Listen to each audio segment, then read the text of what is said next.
Joined now by the political and policy analyst, Dr. Levy Ndou. Dr. Ndou, good afternoon to you and thanks for your time. So finally, the ANC's gone and done it, suspended Jacob Zuma. I mean, I'm presuming that it must have been a unanimous or near unanimous NEC that decided this. Is there any way it could blow back on the ANC in some way? Good afternoon, Stephen. Good afternoon to the viewers at home. The ANC was put in a corner, and the ANC had a number of options at its disposal. But what then had to be primary is that the ANC has a constitution, and that is where the constitution has to kick in. The behavior of former President Zuma towards the ANC, which he consistently indicated that he's a member of, required that the ANC had to act. If the ANC had not acted, the entire National Executive Committee of the ANC would have been seen as a leadership of people that does not respect their own constitution. At the same time, having been the leader of the ANC in many capacities, including being the president of the party, former President Jacob Zuma would know much better than many people that what he did, it's something that that attracts action to be taken by the ANC. It's against everything that the ANC stands for. And my view is that whether he's doing it deliberately or not, what becomes primary is that the ANC leadership has to act because they had to avoid setting a wrong precedent. So, I mean, you could argue it's a bit late to set a wrong precedent with Zuma now. I mean, as Tabang Makwetla just reminded us, the ANC had to really defend the former president many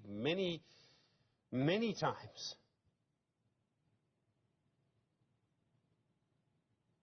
I like the fact that you talk about many times.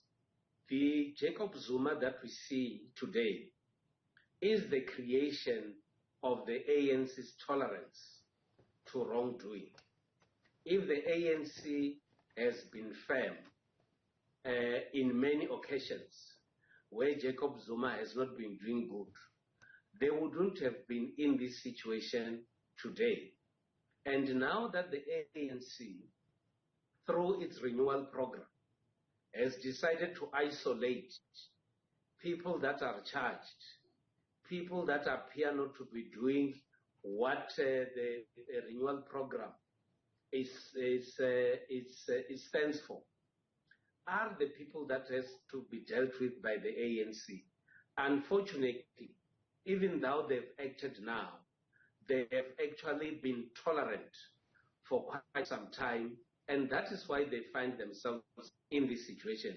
And I think Jacob Zuma had to do this because he is used to having been a member of the ANC that always protected him and tolerated wrongdoings. There's some people that claim now in KwaZulu-Natal that people could move from the ANC, even some people, perhaps councillors in metros or in a council, could move from the ANC to uMkhonto with Sizwe. That somehow we could start to see a real reaction against the ANC. I know Zuma would call it the ANC of Ramaphosa, but against the ANC. Is that really possible? I mean, do you think Zuma is going to take part of the ANC with him? It will depend. But there is nowhere else that Jacob Zuma can mobilize people from. He knows more members of the ANC than those that are outside the ANC. So if he has to recruit, he has to recruit inside the ANC. Those who joined Jacob Zuma would have to follow him wherever he goes. But those who joined the ANC will remain. But the bottom line is that the ANC has a program for renewal. The ANC has issues that relate to ill discipline, and of course, the ANC has to act.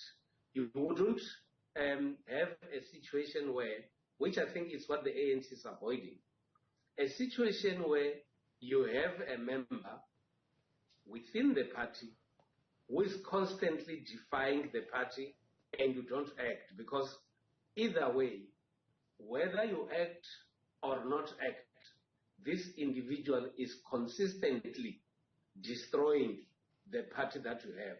So what is important in my view would be to act. But what is also quite interesting is that even though the ANC could have been angered by the behavior of former President Jacob Zuma, they need to follow their constitution so that Jacob Zuma and the ANC should see a very, very fair process if indeed they have to go through disciplinary proceedings. Within the middle of all of this, we've seen Zuma's rallies, and it's been interesting to watch the rallies where he's been speaking again over the weekend. A crowd described by reporters on the scene as several hundred people at a rally in KwaZulu-Natal.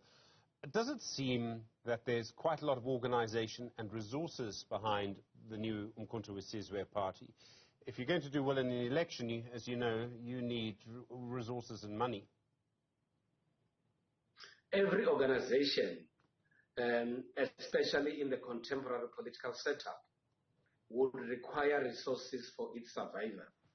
There is no doubt that the uMkhonto Sizwe appears to be having resources, and that's why they are able to arrange the rallies that they are actually arranging.